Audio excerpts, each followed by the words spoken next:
third week wading through Job. I'll give you a clue. There's only one more week of Job in the lectionary cycle. But on the first week, we encountered Job's accuser, Satan, arguing with God about whether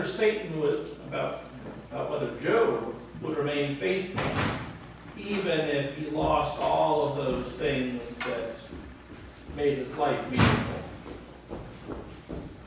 We found Job's suffering beginning with him sitting there in the dust, scraping the sores in his arms with a potsherd. The story continued, and we sort of glossed over all of the other losses. The losses of flocks and servants, of children even. And we found Job instead speaking last week to his friends who had come to sit with him and explain to him just why things were going so badly. Clearly, Job, they said, you have sinned, because God is just, and the only people who have bad things happen to them are sinners. And people who have good things happen are the ones that God specially favors. So, dude, you loused up. Yet Job held his position. He said, no, I know that God is just, but I also know that this is not because of anything that I've done. Today we find the third installment. Because last week, as Job cried out for God's justice, as Job cried out for God's ear, we find that God listened. And so this week, this third installment of our reading from Job, we have God speaking, answering Job in ways that are, well, interesting. I don't know how many of you have spent a lot of time asking questions. I expect it's probably all of you. We do it. It's what we humans are wired for. We ask, why is something happening? We like to have a narrative that makes sense. When we read stories, it's that cause and effect that draws things together. We look for answers. And from the dawn of human experience, we've tried to put things together. This little bit of information and this little bit of information together leads us to another bit of information. We learn and we grow. We have scientific inquiry. We develop our knowledge base. We find answers. We learn how to split the atom and how to put people on the moon. We haven't figured out how to live in peace with each other yet. But at least we can put a person on the moon. Maybe Mars next.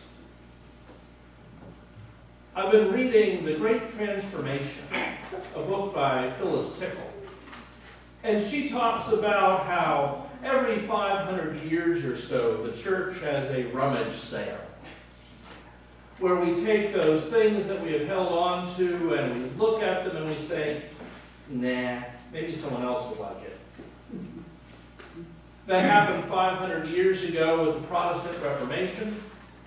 It happened 500 years before that with the Great Schism of the Eastern and Western churches. And Tickle suggests that we're going through that now. That a lot of the things that we have learned have led us in new directions, have led us to ask different questions than what we've asked in the past. Certainly our scientific understanding in the last 500 years has completely transformed how we perceive reality. We ask the questions. Job, when he asked them, he got answers that for a pre-scientific person would have left him shaking his head. when God asked, "Where were you when I formed creation? Where were you when I measured out the earth with a line? Can you draw out Leviathan, the great whale, with a vision? Do you know where the eagle lays her young? Can you provide a meal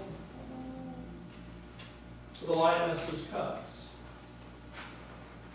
They're the kind of answers that I have to admit, it depends on what mood I'm in when I hear them.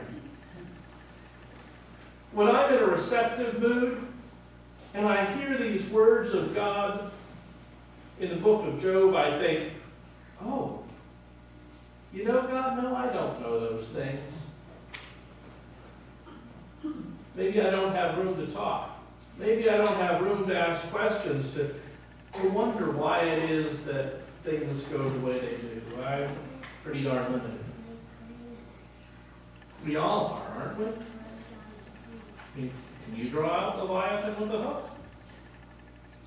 If you can, talk to me. Got a Leviathan problem. Thank you. But on those days when I'm not so receptive, and I have to admit, honestly, those are most days. When I hear these words of dismissal, of being told, look, where were you? You got no business even asking the questions. I think to myself, that's not helpful, God. I think I need an answer. If I don't get an answer, at least give me a better question that I can ask. Don't just pepper me with questions. But Job doesn't get a better answer. At no point in the story does God say, okay, Job, let me explain to you why this has been happening. Job is left sitting there in the dust, mourning the deaths of his children, asking the questions, and getting answers that merely point him to his smallness and God's greatness.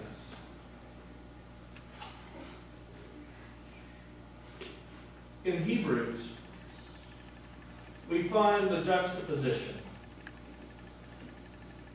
between our smallness and God's greatness and Jesus, the high priest, the one who comes into that middle ground and builds a bridge, the one who helps us understand God, not because suddenly we can tell you where we stood when the earth was formed, but because we're following the one who has come to us, the one who John tells us was present at the moment of creation. We're connected with God in a way that before we couldn't be. Because God knows what it means to be us. And we have a little inkling about God, shown to us in Jesus.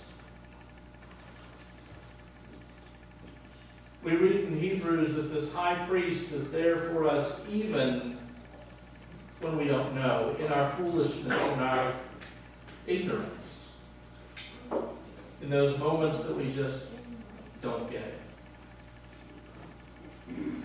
And you know, that's maybe good enough. That this high priest of the order of Melchizedek is there for us. Asterisk. Melchizedek, just in case you were wondering, was a priest in the time of Abraham.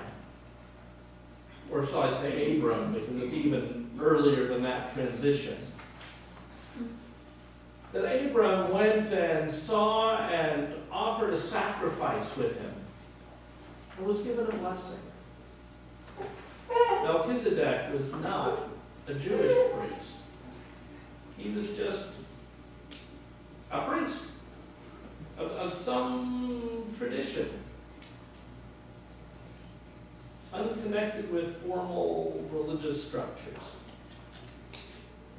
And so, unasked, we have this high priest in Jesus of the order of Melchizedek, the one who is beyond structures, who's beyond religious rules and boxes, who's there for us, connecting us with God, showing us the way, holding our hand in our ignorance. And I believe even cheering us on in our question. For God is with us when we ask those questions, even if we don't understand the answers. The last 500 years of scientific inquiry have answered many questions. And we found that perhaps the things we used to believe aren't quite the same. Are you aware, for example, that the earth is round? That it revolves around the sun instead of the other way around? That evolution actually is how things have changed and developed over the years. That we're made of star stuff. Maybe we already knew that part. Sisters and brothers, star stuff. We don't know the answers. We don't know the questions even. Because I guarantee you there will be more. But in that question, God is with us. Even if we can't figure out what God's saying yet. Let's keep asking. Amen. Amen.